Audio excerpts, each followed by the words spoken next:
Hey friends, welcome back to the channel. If you are new here, my name is Paul, and this show I go over things that I'm curious about and things that I've looked into, I like to share. So if you have seen any of my videos before, you know that once a month I like to do a book review on 5 of the books that I've read this past month or so, and I'll do a brief review on them. And if you're interested in them, you can go check them out. And if you've already read them, you can let me know your thoughts down in the comments below on what you think of them. So with that being said, we will go ahead and start with the first one here. This first one is by Joseph Campbell. It's called The Hero with 1,000 Faces. Looks like this. It's around 340 pages, if I remember correctly.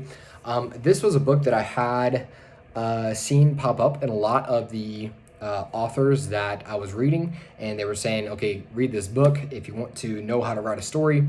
And because essentially Joseph Campbell was a scholar on ancient myths and pretty much wrote about them from a psychological perspective, saying, hey, these are the common themes between all of them. You're going to see this run through. This represents this. This represents this. And honestly, even just going through it was very interesting, because he was saying that this whole thing was a brief work. It was a brief work. And I was like, dang, that's a brief work. But because I don't know, the stuff to me seemed very interesting and pretty dense. So I thoroughly enjoyed this. If you want to write, you want to know maybe just some common psychological themes within any of the myths, this is a very, very interesting book to pick up. Again, it's The Hero with 1,000 Faces by Joseph Campbell, looking like this.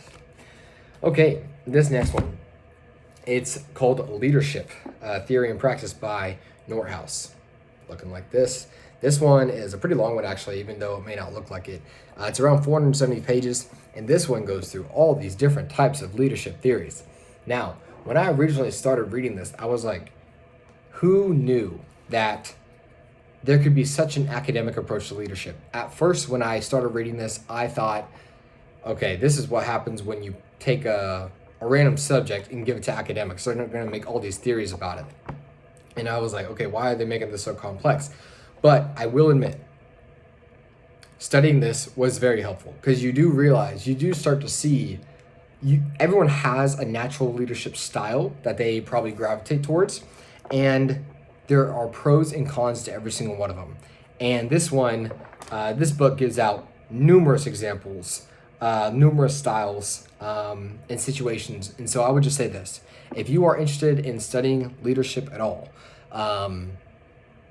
whether from an academic perspective or just from a practical perspective, this book actually is a good book to read. It'll take you through all of them, take you through how to analyze the different styles of leadership, and it'll give you the pros and cons, and will give you the practical applications as well. So I would recommend it. It's called Leadership by Northouse, looking like this. This next one, if you caught any of my past 3 or 4, I believe, marketing series videos, I took it out of this book. It's called The 22 Immutable Laws of Marketing, right here by Ries and Trout, looking like this. This book was a very short book. You can see right here. It's only 130 pages or so, but they have 22 laws in here. And I think probably all of them, maybe I would say except 4 or 5, I was like, wow, these are pretty solid. I underlined a lot in here. Like I said, I did some lessons on this. But especially for as short of a read as this is, if you are into marketing, I would suggest picking up this book. Very quick read. I don't suggest actually going through it that quickly, because it's so short. Maybe take it 3 or 4 or even 5 laws at a time. Break it up into multiple days. That way you can really think about and digest the different laws that they're presenting and why they're presenting them. So that's the 22 Immutable Laws of Marketing. This next one. Okay. One of the things that you will realize if you start reading more books is that you think your idea is original until you read someone else's work that they put your idea into paper a long time ago, or even recently. It doesn't matter. But if you read enough, you will realize most likely, someone before you has thought of it. You thought it was maybe your own genius that thought of something. But regardless, most of the time, not. And I'm not to say that this book, that I thought of exactly the stuff in this book, but there was multiple things in here that I was like, I already believe this, and this book just hits it home. It's perfect. I would recommend it to a lot of people. So without further ado, this is called Rocket Fuel by Gino Wickman and Mark Winters. Looks like this, Rocket Fuel. This book is 180 pages. Yep, 180 pages. Essentially, the whole idea about this book is that there are visionaries and people who put the visionaries' work into reality. Because one of the visionaries' biggest weakness is not being able to put their idea into practice. And so what they talk about in this book is rocket fuel, because you have the visionary and then you also have the integrator. And the integrator takes exactly what the visionary's vision is and gets inspired by them, but they know how to actually do the work. A lot of times what happens to a visionary is they're very creative, they're coming up with a lot of ideas, but sometimes because they're stuck in daydream mode, they don't actually put any of it to process. And so what they're proposing here is, as much as you can, team up with the opposite. So if you're a visionary, team up with the integrator. If you're an integrator, team up with the visionary, and you guys will experience massive success together. They go through how to make this relationship work. They go through the strengths and weaknesses of each of them. They go through how to, lay out the organization and how to have expectations. Very, very good book if you are an entrepreneur type, or maybe you realize that you have a lot of gifts to be able to execute something, but you don't have these big dreams and big visions of your own. And so teaming up with someone who is a big thinker, a visionary, would be helpful for you. And so they go through that as well. But again, I would highly recommend this book. It's called Rocket Fuel. Looking like that. All right. So this last one, The Ride of a Lifetime by Robert Iger, also known as Bob Iger.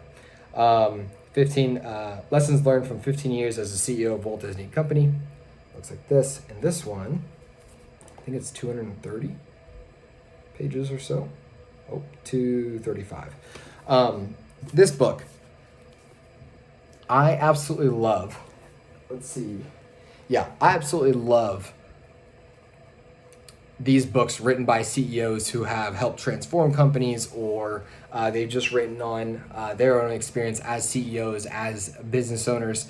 The amount of richness that are in these books, I think, is unparalleled. And so without maybe just going off the top of my head with some of these, I wanted to read just some of the lessons that I outlined here in the back. That way you can kind of get an idea. Because one of the things that he did, which was very practical, is this whole book was written in story form, kind of recalling everything of what happened.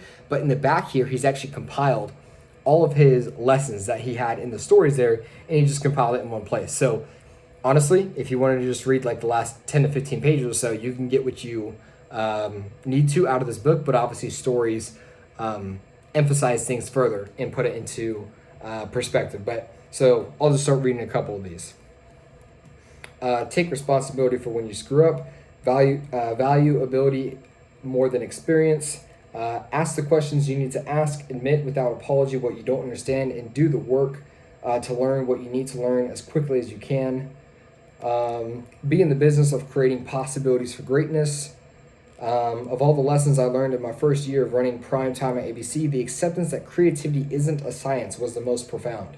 I became comfortable with failure, not with lack of effort, but with the fact that if you want innovation, you need to grant permission to fail. You have to demand integrity from your people and your products at all times. You can do a lot for the morale of the people around you, and therefore the people around them, just by taking the guesswork out of their day-to-day life. A lot of work is complex and requires intense amount of focus and energy, but this kind of messaging is fairly simple. This is where we want to be. This is how we're going to get there. I mean, just a ton. If something doesn't feel right to you, it won't be right for you. In any negotiation, be clear about where you stand from the beginning. There's no short-term gain that's worth long-term erosion of trust that occurs when you go back on the expectation you created early on. I could keep going in here because I starred a lot of these, but this book is very valuable and worth the read. So again, just to go through these real quick: The Ride of a Lifetime, Rocket Fuel, 22 Immutable Laws of Marketing, Leadership, and then The Hero with 1,000 Faces. So as I said in the beginning, if any of those sound interesting to you, be sure to check them out below. And if you've read any of them, let me know your thoughts down in the comments below. And with that being said, I will see you guys in the next one.